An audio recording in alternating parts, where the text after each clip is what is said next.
Greetings everyone. நம்ம டெய்லியும் prelims and mains point of வியூல கரண்ட் அஃபேர்ஸ் ஆர்டிகல்ஸ் பார்த்துட்டே இருக்கோம். இன்னைக்கு என்ன ஆர்டிகல்ஸ் இருக்கு அப்படிங்கிறத பார்ப்போம். ஸோ ஃபர்ஸ்ட் எடுத்தோன்னே நமக்கு ஆதித்யா L1 பத்தின சில விஷயங்கள் கொடுத்துருக்காங்க.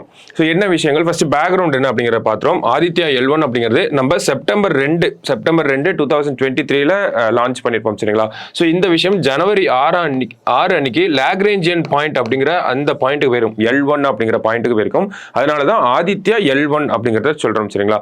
ஸோ இதுல மொத்தம் 7 பேலோட்ஸ், ஓகேங்களா? ஸோ 7 கலன்கள் அப்படிங்கறத சொல்றோம். பேலோட்ஸ் இந்த சென்ஸ் நமக்கு சோலார் எக்ஸ்பெரிமெண்ட் பண்றதுக்காக தான், சன் எக்ஸ்பெரிமெண்ட் பண்றதுக்காக தான் இதை அமைச்சிருக்கோம். ஸோ அதை எக்ஸ்பெரிமெண்ட் பண்றதுக்காக 7 கருவிகள் பொருத்தப்பட்டிருக்கும். அதுதான் நம்ம பேலோட்ஸ் அப்படிங்கறது சொல்றோம், சரிங்களா? ஸோ 7 கலன்கள்ல 4 கலன்கள் வந்து எதை பத்தி படிக்க போகுது அப்படின்னா, சூரியனில் இருந்து வெளியேறும் ஒளியை ஆய்வு செய்யும், ஓகேங்களா? ஸோ சூரியன்ல இருந்து வெளியேறக்கூடிய அந்த ஒளிகளை பத்தி படிக்கிறதுக்காக ஒரு 4 கலன்கள்.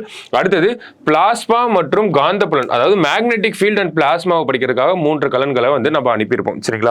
ஸோ இதுல இந்த பிளாஸ்மா மற்றும் காந்தப்புலத்திலிருந்து வெளியாகிறத வந்து நம்ம என்ன சொல்றோம்னா கொரோனல் மாஸ் எஜெக்ஷன் அப்படிங்கறத சொல்றாங்க, ஓகேங்களா? ஸோ கொரோனல் மாஸ் எஜெக்ஷன்னா ஒன்றும் கிடையாது, ஒரு சில விஷயங்கள் ஒரு ஃபிளேர் மாதிரி நமக்கு வெளியே வரும், சரிங்களா? ஸோ அதுல இருந்து நமக்கு பிளாஸ்மா மற்றும் மேக்னெட்டிக் ஃபீல்டெல்லாம் நமக்கு வெளியே வரும். ஸோ அதனுடைய இம்பாக்டை படிக்கிறதுக்காக தான் நம்ம இந்த 3 கலன்களை அனுப்பியிருப்போம், சரிங்களா? ஸோ மொத்தம் 7, அதுல 3 வந்து எதை பத்தி படிக்க போகுதுன்னா அந்த கொரோனல் மாஸ் எஜெக்ஷனால ஏற்படக்கூடிய இம்பாக்ட், அந்த பிளாஸ்மா அந்த மேக்னெட்டிக் ஃபீல்ட்லாம் வருது இல்லையா? ஸோ அதனால என்ன மாதிரியான இம்பாக்ட் ஏற்பட போகுது அப்படிங்கறத படிக்கிறதுக்காக தான் 3 கலன்களை அனுப்பிச்சிருப்போம். அதுல முக்கியமான விஷயம் பாப்பா அப்படிங்கிறது, ஓகேங்களா? PAPA இந்த sense plasma analyser performer of Aditya அப்படிங்கிறது சொல்றாங்க, ஃபார் ஆதித்யா அப்படிங்கிறது சொல்றாங்க. Plasma analyser package for Aditya L1 அப்படிங்கிறது சொல்றாங்க. Plasma analyser package for Aditya L1 அப்படிங்கிறது அந்த பாப்பா அப்படிங்கிற அந்த கருவியின் பெயரா இருக்கு. பிளாஸ்மா அனலைசர் பேக்கேஜ் அப்படிங்கிறது சொல்றாங்க, ஓகேவா? ஸோ இது என்ன பண்ணிருக்கு அப்படின்னா இதனுடைய செயல்பாடுகளை ஆரம்பிச்சிருக்கு அப்படிங்கிறது தான் இஸ்ரோ இந்த ஒரு செய்தி குறிப்பில் வந்து நமக்கு கொடுத்துருப்பாங்க, சரிங்களா? ஸோ என்ன சொல்லியிருப்பாங்க அப்படின்னா டிசம்பர் 15 மற்றும் பிப்ரவரி 10, 11 வெளியேறிய அந்த எலக்ட்ரான்களை பத்தி, அந்த கொரோனல் மாஸ் எஜெக்ஷன்ல இருந்து வெளியாயிருக்கக்கூடிய அந்த எலக்ட்ரான்களை பத்தி ஆய்வு செய்ய ஆரம்பிச்சிருச்சு அப்படிங்கறத சொல்லியிருப்பாங்க. சோ எப்படி ஆய்வு செய்யும் அப்படின்னா இந்த பிளாஸ்மா மற்றும் மேக்னெட்டிக் ஃபீல்டு தான் ஆய்வு செய்ய போகுது அப்படிங்கிற சொல்லியிருந்தோம். அது எப்படி ஆய்வு செய்யும்னா நமக்கு எலக்ட்ரான்ஸ் இருக்கு இல்லையா? ஸோ எலக்ட்ரான்ஸை ஸ்டடி பண்ணும், அதே மாதிரி அந்த எஜெக்ஷன்ஸ்லேருந்து வரக்கூடிய அயான்ஸை பற்றியும் ஸ்டடி பண்ணும், ஓகேங்களா? ஸோ இது 2 பற்றியும் ஸ்டடி பண்ணி அந்த கொரோனல் மாஸ் எஜெக்ஷன், அந்த பிளாஸ்மா, அந்த மேக்னெட்டிக் ஃபீல்டு இதெல்லாம் என்ன மாதிரியான இம்பாக்ட் ஏற்படுத்தும் அப்படிங்கிறத படிக்க போகுது. ஸோ அது இந்த பாப்பா அப்படிங்கிற பேலோடு அப்படிங்கிறது அதனுடைய வேலையை தொடங்கிருச்சு அப்படிங்கிறது தான் இந்த செய்தியில் நம்ம பார்த்துருக்கோம், சரிங்களா? ஸோ அடுத்தது இந்தியா 7 நாடுகளைச் சேர்ந்த 27 நிறுவனங்களின் ஏற்றுமதிக்கு தடை அப்படிங்கிறது சொல்லியிருக்காங்க. ஸோ என்ன ஒரு பின்னணி அப்படின்னு பார்த்தோம்னா நமக்கு யுக்ரைன் ரஷ்யா போர் அப்படிங்கிறது நமக்கு தொடர்ந்து 3வது ஆண்டா வந்துருச்சு இல்லையா? ஸோ அதை சார்ந்து யூரோப்பியன் யூனியன் சில நிறுவனங்களுக்கு தடை பண்ணியிருக்காங்க. எதுக்காக தடை பண்ணியிருக்காங்க அப்படின்னு பார்த்தோம்னா இந்த நிறுவனங்கள் எல்லாம் ரஷ்யாவுக்கு உதவிகரமாக இருக்கக்கூடிய நிறுவனங்களாக இருக்காங்க. ரஷ்யாவோட ஆர்மி, அவங்களோட டிஃபென்ஸுக்கு வந்து அதிக உதவி பண்ணக்கூடிய ஒரு நிறுவனங்களாக இருக்கனால யூரோப்பியன் யூனியன் வந்து அதை தடை பண்ணியிருக்காங்க, ஓகேங்களா? ஸோ அதை தான் சொல்லியிருக்காங்க, இந்தியா 7 நாடுகளைச் சேர்ந்த 27 நிறுவனங்களின் ஏற்றுமதிக்கு தடை, ஓகேங்களா? சோ யூரோப்பியன் யூனியனுக்குள்ள இவங்களை விட மாட்டோம் அப்படிங்கறது சொல்லிருக்காங்க. சோ இதன் மூலமா ஒரு பிரஷர் பண்றாங்க. யூரோப் அப்படிங்கிறது ஒரு பெரிய மார்க்கெட் இல்லையா? சோ யூரோப்பியன் யூனியனுக்குள்ள இந்த 27 நிறுவனங்களால வர்த்தகம் பண்ண முடியாத ஒரு நிலைமை வந்துச்சு அப்படின்னா சோ அவங்க எதுக்காக பண்றாங்க? ரஷ்யா வந்து அவங்க இந்த 27 நிறுவனங்களும் ரஷ்யாவுக்கு உதவி பண்றனால தான் யூரோப்பியன் யூனியன் இப்படி ஒரு விஷயத்தை பண்றாங்க. சோ இப்படி ஒரு ஏற்றுமதியை தடை பண்ணோம் அப்படின்னா அந்த நிறுவனங்கள் எல்லாம் ரஷ்யாவுக்கு உதவி பண்றதை நிப்பாட்டிடுவாங்க அப்படிங்கிற ஒரு பாயிண்ட் ஆஃப் வியூல தான் பண்ணிருக்காங்க. சோ அதுல இந்தியாவோட சேர்ந்த ஒரு நிறுவனமும் உள்ளடங்கி இருக்கும். அதனாலதான் இந்த ஒரு ஆர்டிகலை நம்ம பார்த்திருக்கோம், சரிங்களா? சோ அதை சொல்றாங்க, இந்த ராணுவத்துக்கு கொடுக்கக்கூடிய அந்த தொழில்நுட்பம் எல்லாமே இவங்க கொடுத்துட்டு இருக்காங்க. ஸோ அந்த ஒரு காரணத்தினால தான் நாங்கள் அந்த ஐரோப்பிய யூனியன் இதை பேன் பண்றோம், இந்த ஏற்றுமதிகளை தடை பண்றோம் அப்படிங்கிற சொல்லியிருக்காங்க. ஸோ ஏற்றுமதியை மறுபடியும் பண்ணணும் அப்படின்னா அவங்க ரஷ்யாவுக்கு பண்ற உதவியை நிப்பாட்டணும் அப்படிங்கிற மாதிரியான வலியுறுத்தல்கள் இதுல சொல்லப்பட்டிருக்கும், சரிங்களா? ஸோ அடுத்தது குறிப்பிட்ட திட்டத்தை செயல்படுத்துமாறு மாநிலங்களுக்கு நீதிமன்றங்கள் உத்தரவிட முடியாது அப்படின்னு சொல்லி உச்சநீதிமன்றம் சொல்லியிருக்காங்க. என்ன அப்படின்னு பார்த்தோம்னா நமக்கு இந்த சமுதாய சமையல் அறைகள் அப்படிங்கிறது, அதாவது நிறைய பேருக்கு நம்ம நாட்டு மக்கள்ல ஊட்டச்சத்து குறைபாடு அதிகமா இருக்கு, நிறைய பேருக்கு சாப்பாடு அப்படிங்கிறது இல்லாம இருக்கு. ஸோ இந்த மாதிரி இருக்கிற மக்களுக்காக ஒரு சமுதாயம், ஒரு சமையல் அறை, கம்யூனிட்டி கிச்சன் அப்படிங்கிற மாதிரியான விஷயத்த மாநில அரசாங்கங்கள் இம்ப்ளிமெண்ட் பண்ணணும் அப்படின்னு சொல்லி ஒரு வழக்கு தொடர்ந்திருப்பாங்க உச்சநீதிமன்றத்தில், சரிங்களா? ஸோ அதுக்கு உச்சநீதிமன்றம் அப்படின்னு சொன்ன பதில் தான் இது.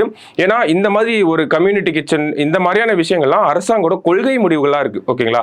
ஸோ அந்த கொள்கை முடிவுகள்ல நாங்க போய் தலையிட முடியாது அப்படிங்கிற சொல்றாங்க. ஒரு சட்டமா இருந்துச்சுன்னா அதுல நாங்க தலையிடுவோம். ஆனா அது ஒரு கொள்கை முடிவா இருக்கப்போ அதனால நாங்க எதுவுமே பண்ண முடியாது. Separation of judiciary and executive, அரசு நிர்வாகத்தையும் அந்த நீதிமன்றங்களையும் பிரிச்சு வைக்கிற விஷயங்கள்லாம் இருக்கு இல்லையா? ஸோ அதுதான் இந்த இடத்துல யூஸ் பண்ணிருக்காங்க. சரிங்களா? ஸோ என்ன சொல்றாங்க அப்படின்னா, அரசின் கொள்கை விவகாரங்களை ஆய்வு செய்யும் அதிகாரம் என்பது நீதிமன்றங்களுக்கு மிக மிக குறைவு அப்படிங்கிற சொல்லியிருக்காங்க. அந்த வகையில் கொள்கை முடிவுகளின் பொருத்தமான சரியான நிலை குறித்து நீதிமன்றங்கள் ஆய்வு செய்யவோ அல்லது ஆலோசனை கூறவோ முடியாது. ஓகேங்களா? ஸோ கொள்கை முடிவுகள், பாலிசி டெசிஷன் மேல எந்த ஒரு விஷயமும் எங்களால பண்ண முடியாது. ஒரு அரசாங்கத்தோட பாலிசி டெசிஷன் மேல சுப்ரீம் கோர்ட்னால எதுவுமே பண்ண முடியாது. சுப்ரீம் கோர்ட்ல ஜுடிஷியரினால எதுவுமே பண்ண முடியாது அப்படிங்கறத சொல்லியிருக்காங்க. ஓகேங்களா? வேற என்ன சொல்றாங்க அப்படின்னா, மேலும் சிறந்த பயன்கள் இடம்பெற்றுள்ளன என்பதற்காக குறிப்பிட்ட திட்டத்தை செயல்படுத்துமாறு மாநிலங்கள் மற்றும் யூனியன் பிரதேசங்களுக்கு நீதிமன்றம் உத்தரவு விட முடியாது அப்படிங்கறத சொல்லியிருக்காங்க. ஓகேங்களா? ஸோ ஒரு ஸ்கீம் நல்ல ஸ்கீமா தான் இருக்கு, அது பீப்புளுக்கு ஹெல்ப்ஃபுல்லா இருக்கும். இருந்தாலும் அந்த மாதிரி ஒரு காரணம், ஒரு அப்ஜெக்டிவ் இருக்கக்கூடிய ஒரு ஸ்கீமை நாங்க போய் ஸ்டேட் கவர்மெண்ட்டை போய் இம்ப்ளிமெண்ட் பண்ணுன்னு வலியுறுத்த முடியாதுங்கனால உத்தரவிட முடியாது. ஏன்னா அதெல்லாம் அரசாங்கத்தோட கொள்கை முடிவுகள். அவங்களுக்கு இருக்கக்கூடிய நிதி, அவங்களுக்கு இருக்கக்கூடிய அந்த இம்ப்ளிமெண்டேஷன், அவங்களுக்கு இருக்கக்கூடிய மக்கள், இதெல்லாம் பொறுத்து இவ்வளோ ஃபேக்டர்ஸை நம்பி தான் பார்த்து தான் அந்த ஸ்கீம் அவங்க பண்ண முடியும். அதை போய் நாங்கள் உத்தரவிட முடியாது அப்படிங்கிறத சொல்லியிருக்காங்க. ஸோ அதெல்லாம் அரசாங்கத்தோட கொள்கை முடிவுகள், அதில் நாங்கள் தலையிட மாட்டோம் அப்படிங்கிறது தான் உச்சநீதிமன்றம் சமீபத்தில் தீர்ப்பில் சொல்லியிருக்காங்க. ஓகேங்களா? ஸோ இது நம்ம எங்கே யூஸ் பண்ணலாம் அப்படின்னா, அரசாங்கங்களோட முடிவுகளில், சட்டங்களில் நீதிமன்றத்தோட தலையீடு அதிகமாக இருக்கா அப்படிங்கிற ஏதாவது ஒரு கேள்வி வந்துச்சுன்னா அதுக்கு இந்த ஒரு ஜட்ஜ்மெண்ட்டை நம்ம கோட் பண்ணலாம். சரிங்களா? ஸோ அடுத்தது, பேடிஎம் தொடர் செயல்பாட்டுக்கு உதவி என்பிசியிடம் ரிசர்வ் வங்கி வேண்டுகோள். ஓகேங்களா? ஸோ என்ன சொல்றாங்க அப்படின்னா, நமக்கு பேடிஎம் ரீசெண்டா நியூஸ்ல வந்துட்டே இருந்துச்சு. எதுக்கு அப்படின்னு பார்த்தோம்னா, இவங்க சில கைட்லைன்ஸை ஃபாலோ பண்ணாம விட்டாங்க. ஓகேங்களா? ஸோ நோ யுவர் கஸ்டமர் அப்படிங்கிறது தெரியும், கேஒய்சி அப்படிங்கிறது நம்ம எல்லாருமே பண்ணியிருப்போம், கேஒய்சி அப்படிங்கிறது தெரியும். ஸோ இதுல நிறைய ரெகுலேஷன்ஸ் வந்து அப்படிங்கிறது இருக்கு. சரிங்களா? ஸோ ரெகுலேஷன்ஸ் வந்து இந்தியாவில் இருக்கக்கூடிய ஆர்பிஐ என்ன சொல்லியிருப்பாங்கன்னா, பேடிஎம் கிட்ட நிறைய ரெகுலேஷன்ஸை வந்து ஃபாலோ பண்ணுங்க அப்படிங்கிறத ஆர்பிஐ வந்து சொல்லியிருப்பாங்க. ஓகேங்களா? ஸோ ஆனால் ஆர்பிஐ தொடர்ந்து சொல்லிட்டே இருந்திருப்பாங்க. பேடிஎம் அப்படிங்கிறவங்க அதை வந்து கரெக்டாக பண்ணாமல், அந்த கம்ப்ளைன்ஸ் அப்படிங்கிறது சொல்லுவாங்க. ஓகேங்களா? ஸோ அதை கரெக்டாக பின்பற்றாமல் விட்டனால ஆர்பிஐ என்ன பண்ணுறாங்கன்னா, பேடிஎம்மோட அந்த banking operation, Paytm payments bank அப்படிங்கிறது சொல்கிறோம், பேடிஎம் பேமெண்ட்ஸ் பேங்க் லிமிடெட் அப்படிங்கிறது சொல்கிறோம். பேடிஎம் பேங்க் அப்படிங்கிறது தனியாக இருக்குது, அது ஒரு ஆன்லைனில் மட்டும்தான் இருக்கும். சரிங்களா? பேடிஎம் ஆப்புக்குள்ளே பேடிஎம் பேமெண்ட்ஸ் பேங்க் அப்படிங்கிறத நம்ம ஒரு அக்கௌண்ட்டாக ஓப்பன் பண்ணி அதில் அமௌண்ட் போட்டுக்கலாம், நம்ம யூபிஐ டிரான்சாக்ஷன் எல்லாமே பண்ணலாம். நார்மல் பேங்கிங் ஆப்ரேஷன் என்னெல்லாம் இருக்கோ அதை அப்படியே நம்ம ஃபோனில் ப்ளே பண்ணிக்கலாம். சரிங்களா? ஸோ அதுதான் இந்த பேடிஎம் பேமெண்ட்ஸ் பேங்க் அப்படிங்கிறது சொல்றாங்க. ஸோ இதுல இந்த கேஒய்சி பண்றதுல நிறைய கம்ப்ளைண்ட்ஸ் அப்படிங்கிற விஷயம், நிறைய விஷயங்கள் பின்பற்றல அப்படின்னு சொல்லி ஆர்பிஐ தொடர்ந்து வலியுறுத்திட்டே வந்தாங்க. ஒரு டைம் பீரியட் கொடுத்தாங்க, அதுக்குள்ள பேடிஎம்னால அந்த ஒரு விஷயங்கள்ல வந்து பின்பற்ற முடியாம போனனால ஆர்பிஐ என்ன பண்றாங்க, பேடிஎம் பிப்ரவரி 29 அவங்களோட அந்த பேங்கிங் ஆபரேஷனை ஸ்டாப் பண்ணணும் அப்படிங்கிற ஒரு உத்தரவு விட்டுருந்தாங்க. சரிங்களா? கொஞ்ச நாளைக்கு முன்னாடி இந்த ஒரு சம்பவம் அப்படிங்கிறது நடந்துருச்சு. ஸோ அதுக்கப்புறம் இப்போ என்ன பண்றாங்க அப்படின்னா, அப்ப இந்த பேடிஎம் பேங்க்கு கீழே நிறைய அக்கௌண்ட் அப்படிங்கிறது இருக்கு, நிறைய நமக்கு தெரியும் கடைகள் எல்லாம் இருக்கு. அந்த மாதிரி நிறைய பேர் அக்கௌண்ட் ஓபன் பண்ணி இருக்கனால இதனுடைய யூபிஐ டிரான்சாக்ஷன் அப்படிங்கிறது பாதிக்கப்படும் அப்படிங்கிற ஒரு விஷயம் வந்துச்சு. ஓகேங்களா? ஸோ அதுக்காக ஆர்பிஐ என்ன சொல்லியிருக்காங்கன்னா, இந்த யூபிஐ டிரான்சாக்ஷன்லாம் பாதிக்கப்படாமல் இருக்கணும்னா இதை வந்து ஒரு தேர்ட் பார்ட்டி கிட்ட கொடுத்துடலாம் அப்படிங்கிறத சொல்லியிருக்காங்க. ஸோ அதுதான் என்பிசிஐ கிட்ட வலியுறுத்திருக்காங்க. சரிங்களா? ஸோ இந்த பேடிஎம் பேங்க்குக்கு கீழே நிறைய யூபிஐ ஐடிகள் அப்படிங்கிறதுலாம் இருக்கு. எக்ஸாம்பிளுக்கு இந்த ஒரு யூபிஐ ஐடியை நம்ம எல்லாரும் பார்த்துருப்போம். ஓகேவா? ஸோ நிறைய UPI ID okay, HDFC at Paytm அப்படிங்கிறலாம் வந்திருக்கும், பார்த்துருப்பீங்க. ஸோ இந்த பேடிஎம் பேமெண்ட்ஸ் பேங்கோட யூபிஐ ஐடி அட் பேடிஎம் அப்படிங்கிறது இருக்கும். சரிங்களா? ஸோ இந்த மாதிரி நிறைய யூபிஐ ஐடிஸ் அந்த பேடிஎம் பேங்க்கு கீழே இருக்கு. ஸோ இப்போ ஆர்பிஐ அவங்களோட அந்த ஆப்ரேஷனை தடை பண்ணிட்டாங்க. இதுக்கப்புறமா பிப்ரவரி 29 அப்புறமா நீங்கள் எந்த ஒரு அக்கௌண்ட்ல வந்து மணியை வந்து அக்செப்ட் பண்ணிக்க கூடாது அப்படிங்கிறத சொல்லியிருப்பாங்க. ஸோ அப்போ இந்த பேடிஎம் ஆப்ரேஷன் அப்படிங்கிறது எல்லாமே பாதிக்கப்படும் இல்லையா? ஸோ அதுக்காக தான் ஆர்பிஐ என்ன சொல்லியிருக்காங்க, ஆர்பிஐ என்பிசிஐ கூப்பிட்டு இந்த பேடிஎம் அப்படிங்கிற இந்த யூபிஐ டிரான்சாக்ஷன் எல்லாத்தையும் வேற ஏதாவது ஒரு பேங்க் கிட்ட கொடுத்துருங்க, தேர்ட் பார்ட்டின்னு அதை தான் சொல்றாங்க, வேற ஏதாவது ஒரு பேங்க் கிட்ட கொடுத்துடலாம் அப்படிங்கிறத வலியுறுத்தி இருக்காங்க. ஸோ என்ன ஒரு டெவலப்மெண்ட் வரும் அப்படிங்கிறத நம்ம பொறுத்து இருந்தா பார்க்கணும். சரிங்களா? ஸோ அடுத்தது, ஸோ அடுத்தது என்ன இருக்கு அப்படின்னு பார்த்தோம்னா உலக ஜனநாயக தரவரிசை குளோபல் ஸ்டேட் ஆஃப் டெமோக்ரஸி அப்படின்னு ஒரு ரிப்போர்ட் இருக்கு சரிங்களா. Global state of democracy report. அதுல உலகத்தில் இருக்கக்கூடிய நாடுகளில் டெமோக்ரஸி ஜனநாயகம் அப்படிங்கிறது எப்படி பின்பற்றிட்டே வராங்க அப்படிங்கிற சில விஷயங்களை வந்து ஆராய்வாங்க ஓகேங்களா. ஸோ இதுல இந்தியாவோட ரேங்கிங் அப்படிங்கிறது ரொம்ப கவலை கழிக்கிற விஷயமா இருந்துச்சு. என்ன அப்படின்னு பார்த்தோம்னா போன வருஷம் 62வது ரேங்க்ல இருந்திருப்போம். ஆனா இந்த வருஷம் தரவரிசையில் அதாவது global state of democracy report 2023 report அப்படிங்கிறது வந்திருக்கு.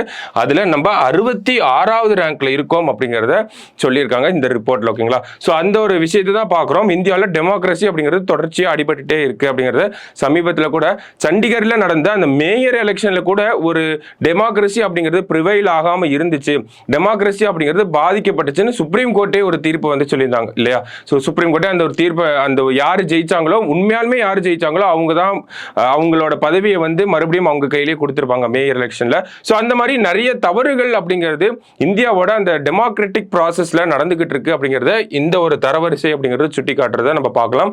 இப்போ லோக்சபா எலெக்ஷன் வர அந்த ஒரு இயரா இருக்கனால இந்த மாதிரியான தரவரிசைகள்லாம் ரொம்ப முக்கியத்துவம் பெறுது. எதிர்கட்சிகள்லாம் இன்னும் ஒரு டிரான்ஸ்பேரண்டான ஒரு எலக்டோரல் ப்ராசஸ் தேர்தல் நடைமுறைகள் அப்படிங்கிறது ரொம்ப வெளிப்படைத்தன்மையா இருக்கணும் அப்படிங்கிறத தொடர்ச்சியா வலியுறுத்திட்டே வராங்க. ஸோ இதுவும் அந்த அதை நோக்கி தான் இந்த ஒரு தரவுகளும் போகணும் அப்படிங்கிறத சொல்றாங்க ஓகேங்களா. So global state of democracy ரிப்போர்ட்ல இந்தியாவோட ரேங்கிங் ரொம்ப கம்மியா இருக்கு. போன வருஷம் இருந்ததோட இந்த வருஷம் ரொம்ப கம்மியா இருக்கு. ஸோ அந்த ஒரு டெமோக்ரஸி அப்படிங்கிறத நிலைநாட்டணும். ஏன்னா இந்தியா தான் வேர்ல்டுலேயே லார்ஜஸ்ட் டெமோக்ரஸி அப்படிங்கிறது ரொம்ப ரொம்ப பெருமையா சொல்லிக்கிறோம். ஆனா இந்த ஒரு தரவுகள் அப்படிங்கிறது அந்த பெருமைக்கு ஈடாகிற மாதிரி இல்லை. ஸோ அது கரெக்டான விஷயங்கள் நம்ம பண்ணணும் அப்படிங்கிறதா இந்த இடத்துல நம்ம சொல்றோம் சரிங்களா. ஸோ கடைசியா என்ன இருக்கு அப்படின்னு பார்த்தோம்னா தோஸ்தி அப்படின்னு சொல்லியிருக்காங்க. ஸோ தோஸ்தி அப்படிங்கிறது ஒரு மிலிட்ரி எக்ஸசைஸாக சொல்கிறாங்க ஓகேங்களா. ஸோ எங்கே நடக்குது அப்படின்னு பார்த்தோம்னா இந்திய பெருங்கடலில் நடக்குது ஓகேங்களா. ஸோ இந்த டைம் வந்து மால்தீவ்ஸில் வந்து நடக்குது சரிங்களா. ஸோ இந்திய பெருங்கடலில் மால்தீவ்ஸை ஒட்டி இருக்கக்கூடிய இந்திய பெருங்கடலில் நடக்குது. எந்தெந்த நாடுகள்லாம் பங்கு பெற போகிறாங்க அப்படின்னு பார்த்தோம்னா 1 இந்தியா, 2வது மாலத்தீவுகள், 3வது இலங்கை ஓகேங்களா. ஸோ இந்த 3 நாடுகளும் பங்கேற்க போகிறாங்க. அந்த 3 நாடுகளோட கடலோர காவல் படையினர் வந்து இந்த எக்ஸசைஸ்ல பங்கேற்க போறாங்க ஓகேங்களா. ஸோ இதனுடைய எத்தனாவது எடிஷன் நடக்க போகுதுன்னா 16வது எடிஷன் நடக்க போகுது. அது அந்த செய்திகள் தான் இந்த இடத்துல கொடுத்துருக்காங்க சரிங்களா. ஸோ நமக்கு ப்ரிலிம்ஸ் பாயிண்ட் ஆஃப் வியூ தான் இம்பார்ட்டன்ட். தோஸ்தி அப்படிங்கிறது ஒரு மிலிட்டரி எக்ஸசைஸ். யாருன்னா இந்த இந்தியா, ஸ்ரீலங்கா அண்ட் மால்தீவ்ஸ் இந்த 3 நாடுகளும் பங்கேற்க போறாங்க.